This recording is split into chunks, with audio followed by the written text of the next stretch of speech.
My name's Colby with Hibbs Construction. Today I just kind of wanted to go over a few things that we've seen on the field as far as tiling and thinset, mainly focusing on thinset for today's video. Um, One of the big issues that we have here, we're based in Arizona, so one of the big issues we have here is obviously heat. Today we're looking at like 102, 103. Honestly, not too bad for August, but still throws off your thinset as far as the temperature of water and then the temperature of your actual thinset. Um, the reason why I kind of wanted to talk about this is when you're using hot thinset in hot water, it tends to slate a lot faster. And slating is basically when you're putting thinset down on a floor or a wall or on the tile, and it basically gets hard on the outside, so it doesn't adhere as well. So that's where you'll get either hollow tiles or tiles start to pop. Pretty somewhat common issue here. And I kind of wanted to go towards like the homeowner slash DIYer, kind of what to look out for, how to manage it. I can't really say that you can necessarily get rid of it, but you can manage it a little bit better. So here on our board, we have our tile. We're gonna do subway tile for this demo. We'll probably do half offset. We'll kind of get into that a little bit later. Over here we have our spacers. These are 1/8 spacers. This is what we're going to be using for this demo. Right here we have our thinset. This is just the kind of middle of the road. You can get it from a hardware store. You can definitely get cheaper thinset than this. You can obviously get more expensive. This is kind of middle to low ground. Here, here we have gray. Preferably you would want to do white, but just for this demo we're going to do gray. You want to use white just because we have white tile. So when your thinset kind of pops through, um, you prefer it to be white instead of gray. That way you don't have to be as particular about digging out your grout. Obviously, still have to dig out your grout or dig out your thinset if it's popping through the grout joints. Next over here, we just have our basic knee pads right here. These are just kind of cheapo ones from the hardware store. Obviously, we got a tape measure. We're gonna have a chalk line here to kind of do our layout.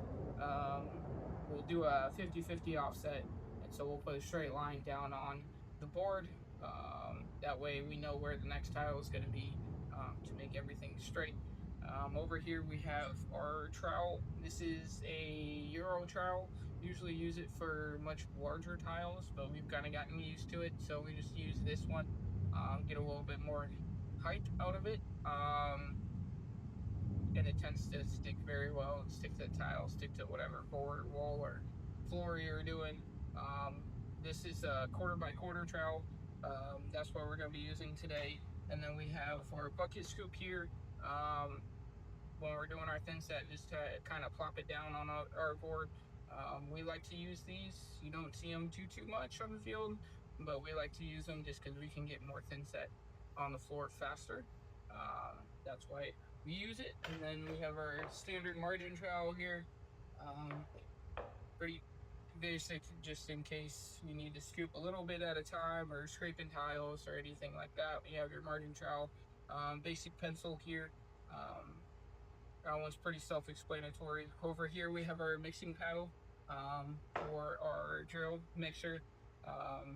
So that'll go in there, and then we also have an extension cord just for the drill. Down here we have our chuck,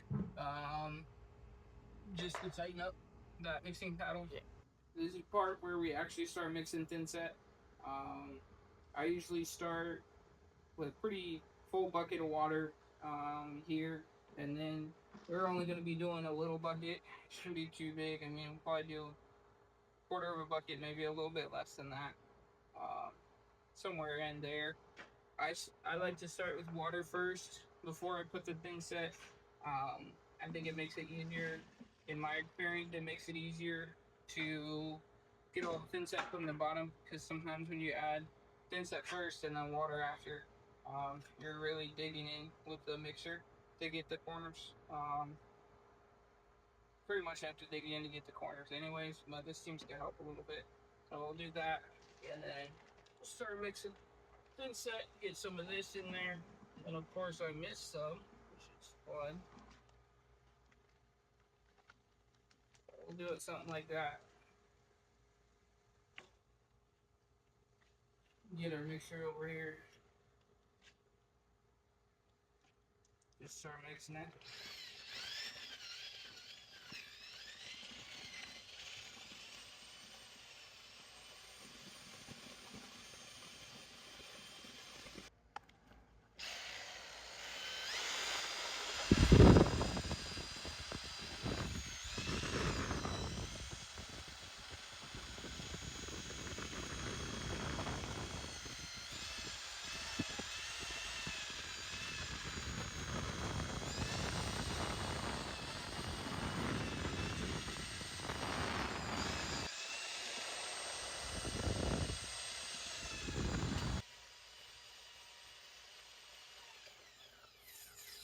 You want to mix this for about 3 or 4 minutes, and then you'll kind of stop, pause, let it sit, and let it slate again, using that term.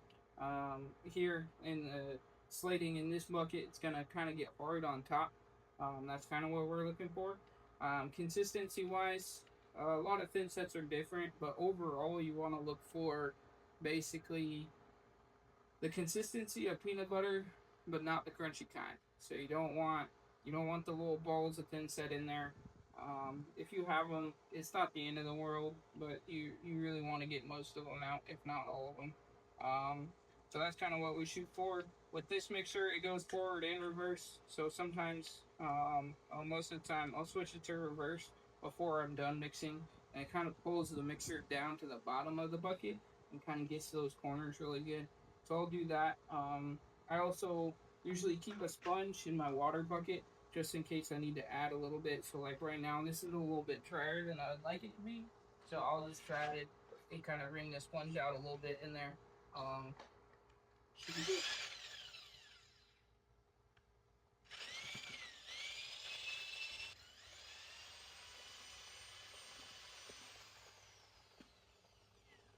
So now we're done with the first set of mixing. We're gonna let that sit a little bit. My bucket of water here, I usually run the mixture just so it's not so hard to clean at the end of mixing Thinset. And then over here, this is kind of consistency we shoot for. Has a little bit of wetness to it, but it holds kind of where it wants to be at. So yeah, I mean that's what we use a margin trowel for a lot. The way it sticks to it, then you know it's pretty good. That way, I like this consistency. I think it's good. You can always use your margin trowel, kind of check the corners to make sure you got everything. Besides that, we're gonna let it sit about 5-10 minutes. Once it slates over, we'll kind of show you that and go from there. So this is gonna be what you're looking for as far as slating goes. Like when I drag this, you have the dry pieces on top. This is a little bit drier than normal. You could probably go a little bit thinner than this, but this is pretty close to where we want to be. But you can kind of see how dry it is on top. So we're gonna mix it one more time, and then we should be good to Thinset.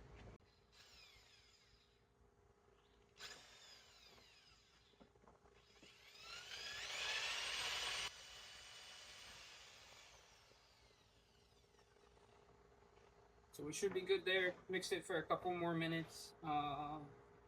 So should be on to Thinset. Alright, now we're getting into basically laying out our tiles. Like I said, we're going to do a 50-50 offset here. And these tiles are almost perfectly 6 inches.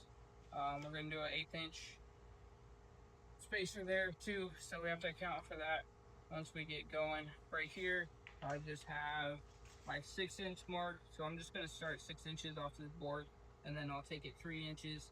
So we'll do 9 here, and 9 here.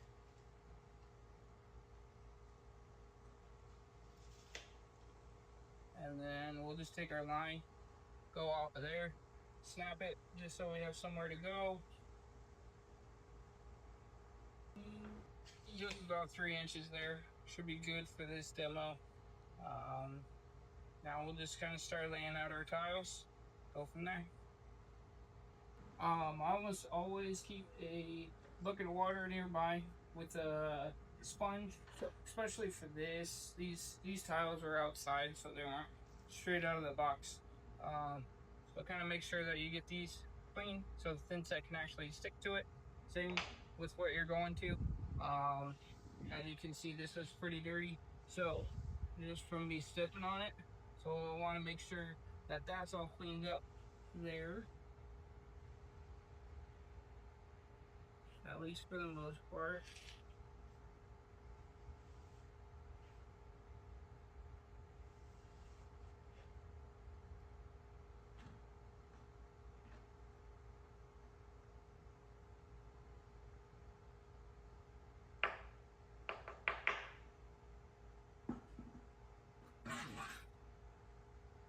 Kind of start right here, this line.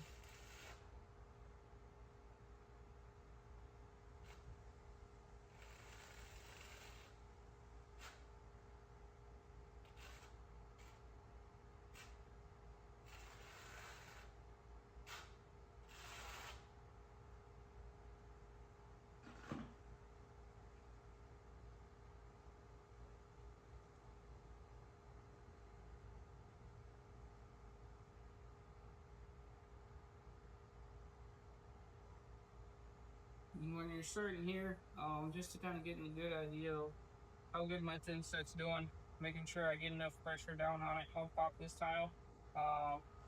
Just kind of see how good our coverage is, make sure the Thinset's alright. Kind of makes a mess, but it's always better to do it this way than to wait till after. So you can kind of see here,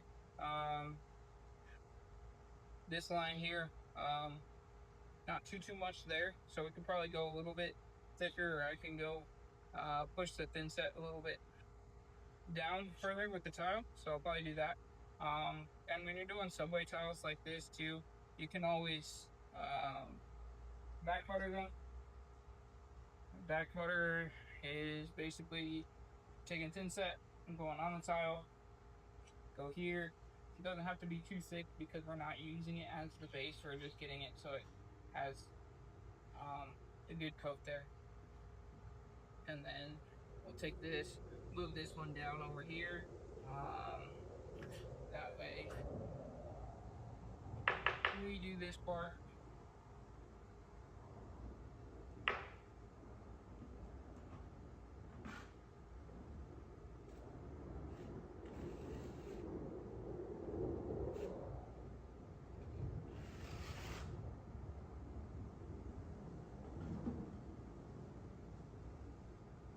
Put back here, push this down a little bit more, getting better coverage. You can either clean up around where the grout joint's going to be with your finger just by wiping it kind of like this, doing that, or just take your margin gel and kind of clean it up there. That way you don't worry about it as much.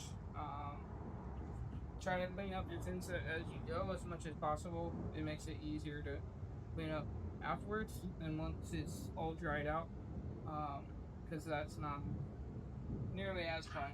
So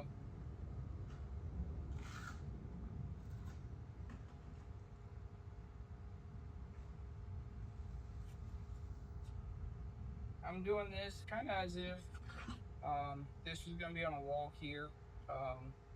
When you're Thinsetting this way up on a wall, it kind of stops the tile from moving up and down as much.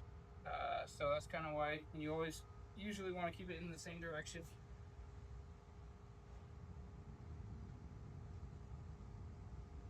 Take this, clean this one up, get this one down. See if we can get these two level with each other.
In this demo, we're kind of just, is this the wall?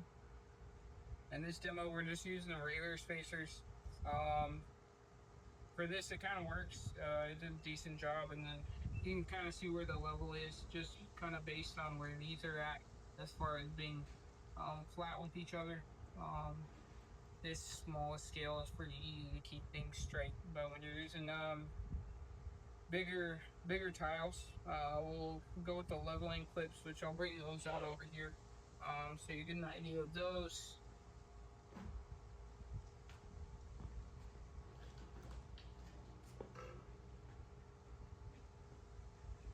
These leveling clips, they kind of just work as the spacers, but they also have wedges on top, so it keeps everything flat. I'll use one here just to give you an idea on how it works.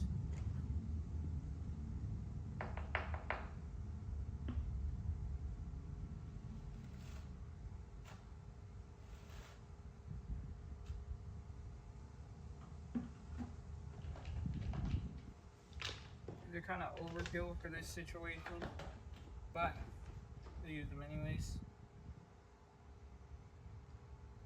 Kind of slide under the other tile. Make sure that one's flat enough.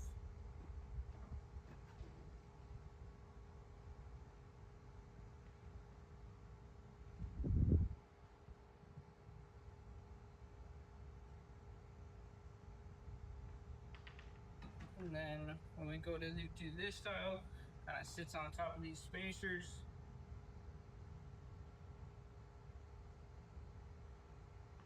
I use the leveling clips this way. They make a tool for it to get these tighter. Generally, you don't need it. We usually just use our fingers on the back of these tabs here. And then once those are set, the next day or whenever you're trying to pull these or pull the spacers out, you just kick these sideways, keep the wedges, throw away the spacers, the clear parts. As you can see here, we're already getting a little bit of slate, so this is drying up. Usually you can tell by if it sticks to your finger or not. So like over here, it's only been a few minutes, but anyways, I can push it down and it's not coming up on my finger. And especially over here where it's thinner, it's already slating over. So it's kind of why it's a good idea to use ice when you're mixing your Thinset. This bucket's still alright, but it definitely goes fast when it's on the ground. That's kind of one of the downsides with this Thinset, in my opinion. It tends to slate faster than normal, but again, you can manage that by putting ice in it or cold water, which, yeah. So in general, that was very basic how-to on tile and Thinset specifically. Then kind of the next day, come through, knock these spacers out, throw them all out, get these tiles cleaned up just by wiping them down with a sponge, make sure they're dried out, get some grout on it, and that's the end of this video. Thank you.